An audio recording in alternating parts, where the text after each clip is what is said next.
Okay. And explain to us the difference. One of my subscribers wanted to know, because they email questions in. Well, ask them this, ask them that. Yeah. The difference between a motivational speaker and a speaker to sell. Yeah, man. So I would say a motivational speaker is somebody that can get you started. Okay. You have another speaker that can help you to maintain. Okay. Right? It's kind of like in the Old Testament. It was one of those things to where God would start the fire, and then the priest's job to maintain it. Right. See, the motivation starts the fire, but any other speaker in regards to empowerment speaking or selling speaking, right? Like, and here's the thing. I tell speakers, you should be so good at what you do that you don't even have to sell what you do. Okay. Your message should captivate people in a way to be like, I need what you got. Say that again. Yeah, your message should be so good that you're able to attract the people that you need to attract because you're so locked in what you do. It's not about a sale. It's not about selling anything. It's about how can I make an impact with an individual's life? And when you do that, the means are gonna come to you, man. Okay. Okay. That's powerful. Yeah. That's powerful. Yeah, they definitely need to hear that again. Yeah. So as far as like the lady that you just mentioned, yes. With the divorce situation, what type of clients would reach out to her? Yeah. And how would she reach those particular clients? Who would you market her to? Absolutely. So for me, I see that in a case of mental health. Right? Yeah, when you're going through these different types of situations and you're like, man, I don't know how to bounce back. I feel undefeated. I feel like nobody wants to hear what I have to say. That mental health space right there is going to be perfect for her. And she concurs. I make sure all my clients, like, do you concur that this lane is good for you? She said, absolutely. And so mental health and wellness is a perfect lane for her. And that's what we're focusing on right now as we speak in regards to that. Right. Yep. And which careers make the best public speakers? Would that be somebody that's a minister, somebody that's in entertainment? What different backgrounds does it matter to maybe qualify as a public speaker?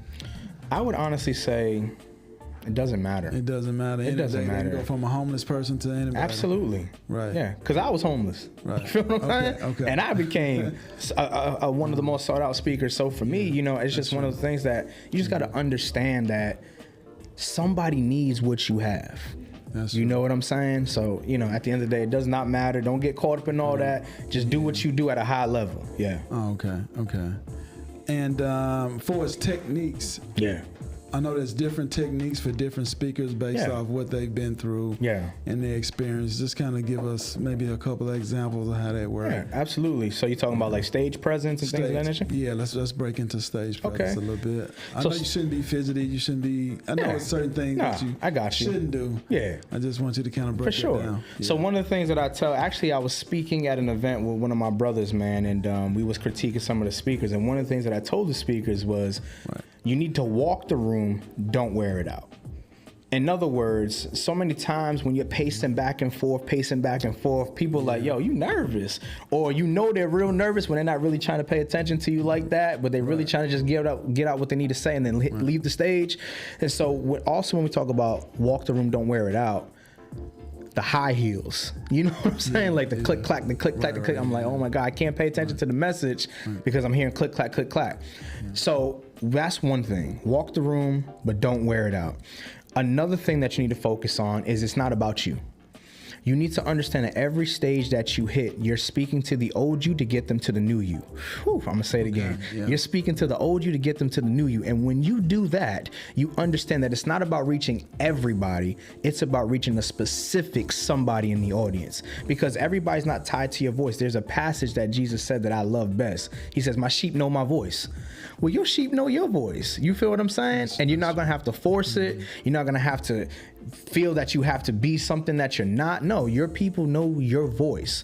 And so I would say that. And then also, I always say it's more easier to talk to friends than it is strangers. Show up to your presentation an hour earlier and spark conversation with people in the audience. So now when I get on stage, I can say, hey, yo, John and me was having a conversation. So now guess what I did? I removed the nervousness because I found an anchor in the audience that can allow me to deliver my talk without having to be nervous, without having to figure out, man, what do I need to say? How do I need to say it? And then the last thing that I would say in regards to stage presence, what most people don't talk about is your preparation. Your preparation is key. I can tell when a speaker gets on stage and they're not prepared.